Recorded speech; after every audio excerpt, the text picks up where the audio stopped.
Get pulled into a vivid vortex of emotion, where every twist of the story leaves you breathless and wanting more. This is storytelling that moves fast and hits deep, designed for the modern cinematic viewer. Click subscribe now and don't get left behind in the storm. The night before my brother's wedding, I made a mistake that cost me everything I had spent 3 years building. I had flown in from Austin, checked into the hotel my family had booked for out-of-town guests, and was sitting on the edge of the bed with my laptop open, running through final numbers for a pitch deck I needed to send by Monday morning. My startup, a logistics analytics firm I had named Meridian Trace, had just closed its first real round of outside interest, $84,000, sitting in a business account I had opened specifically so nothing in my personal life could touch it. I was 31 years old. I had done everything right, and for the first time in a long time, I actually felt like the ground beneath me was solid. My brother texted me from downstairs. He said the hotel Wi-Fi in his room was down, and he needed to print the seating chart before the rehearsal dinner started in 40 minutes. He asked if he could use my laptop. I told him to come up. I handed it to him already logged in. I did not think twice about it. It was my brother. It was his wedding weekend. I stepped into the bathroom to finish getting ready, and when I came back out 15 minutes later, he was gone and the laptop was closed on the desk. I did not check my accounts that night. I was happy. My brother was getting married. My whole family was together for the first time in 2 years, and for one evening, I let myself just be a sister at a wedding and not a founder watching every dollar.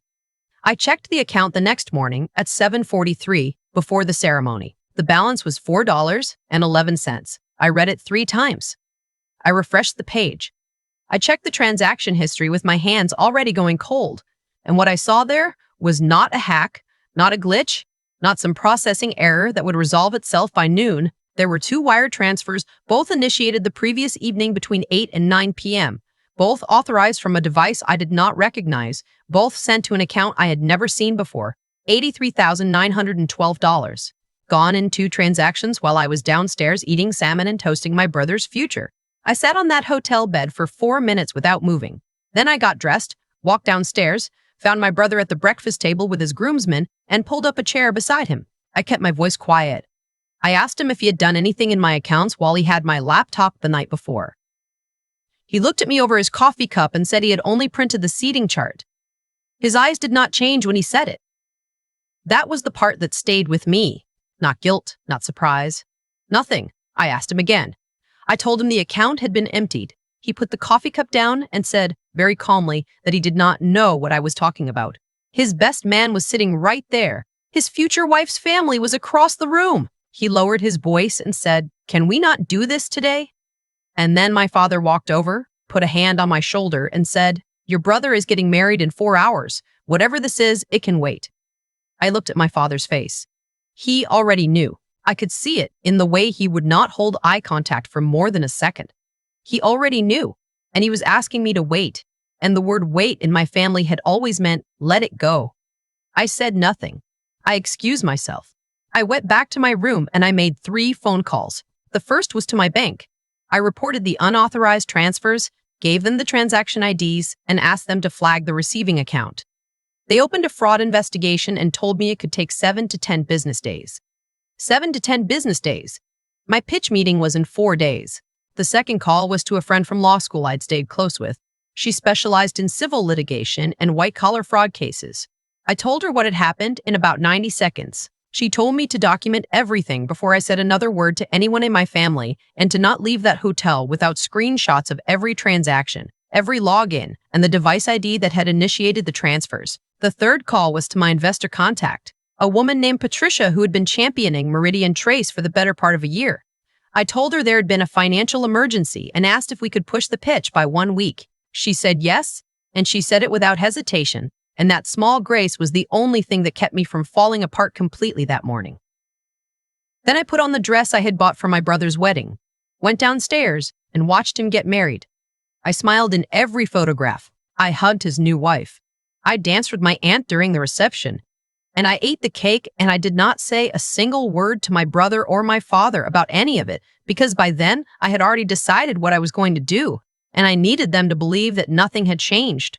Here is what they did not know about me.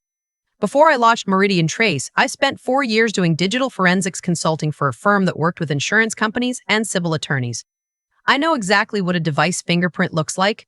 I know what metadata survives a wire transfer authorization. I know what prosecutors and civil attorneys need to build a case, and I know that the worst thing a victim can do in the first 48 hours is tip off the person who wronged them. So I smiled. I danced. I let my father give a toast about family being the foundation of everything. On Sunday morning, while the rest of the family was still sleeping off the reception, I drove 40 minutes to a FedEx office, printed everything I had documented, and overnighted a copy to my attorney friend along with a signed authorization to begin civil proceedings. Then I drove back and had brunch with my mother. My mother is a quiet, careful woman who has spent 30 years smoothing things over for my father and my brother. She is not a bad person. She is a person who decided a long time ago that keeping the peace was the same thing as keeping the family, and she has never questioned the price of that. She sat across from me at the hotel restaurant and talked about how beautiful the ceremony had been, and I listened, and I watched her face, and I realized she did not know. Whatever my father and brother had planned, they had not told her. The relief of that almost made me cry right there over my eggs. I flew home to Austin on Sunday afternoon. My brother texted me that evening to thank me for coming. I read it and did not respond. The following Tuesday, I received the device log from my bank. The wire transfers had been authorized using my saved credentials, which had been accessed through the browser history on my laptop. My brother had not needed to know my password. It was already stored.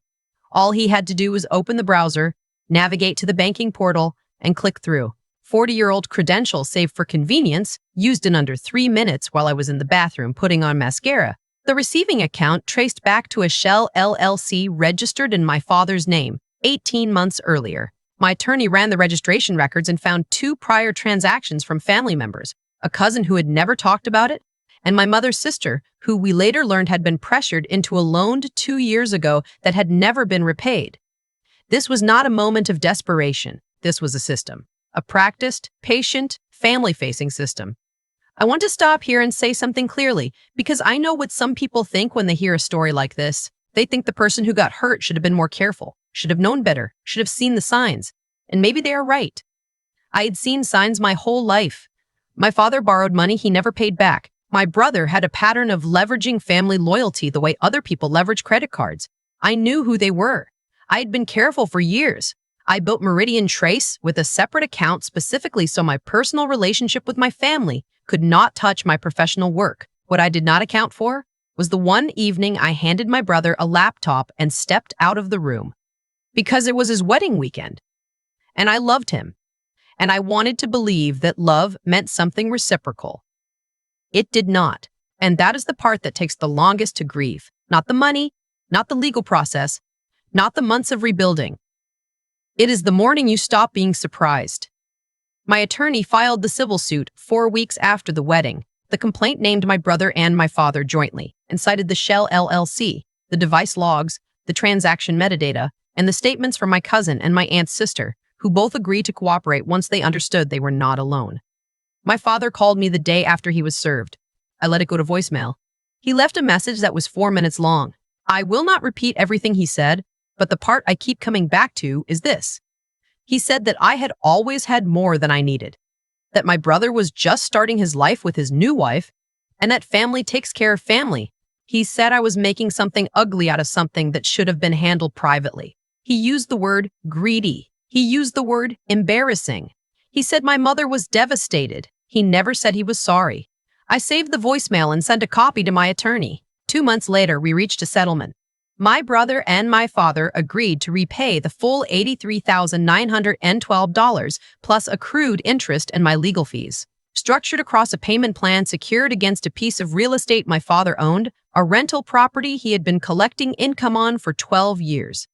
They had 30 days to produce the first installment, or the property would go into forced sale proceedings. My brother called me the day the settlement was signed. He was not calm this time. He asked me if I understood what I had done to this family. He said his wife was humiliated. He said my father had not slept properly in 2 months. He said I could have just talked to them, that they would have paid it back, that there was no reason to bring lawyers into something that was a family matter. I waited until he finished. Then I said, "You had my laptop for 15 minutes? and you emptied my business account while I was getting ready for your rehearsal dinner. You looked me in the eye the next morning and lied to my face. You did it using a system your father had already used on at least 2 other members of this family. There was no version of this that was going to be solved with a conversation. He hung up. I would like to tell you that my mother took my side. She did not. Not immediately. She went quiet for a long time. Weeks where she did not call, did not check in, left my texts unread. I did not chase her. I had learned by then that chasing people who have chosen silence is a way of teaching them that their silence costs nothing. She called me on a Thursday evening about 3 months after the settlement. She had been to see a therapist, she said, for the first time in her life. She was trying to understand some things. She did not apologize for my father or my brother, but she asked how Meridian Trace was doing, and she meant it. And that was the first real conversation we had had in years that did not have performance in it somewhere. We talk now, carefully. There is a lot still between us that has not been said, but I think she is trying, in the way someone tries when they have spent decades not knowing how, and I am willing to be patient with that.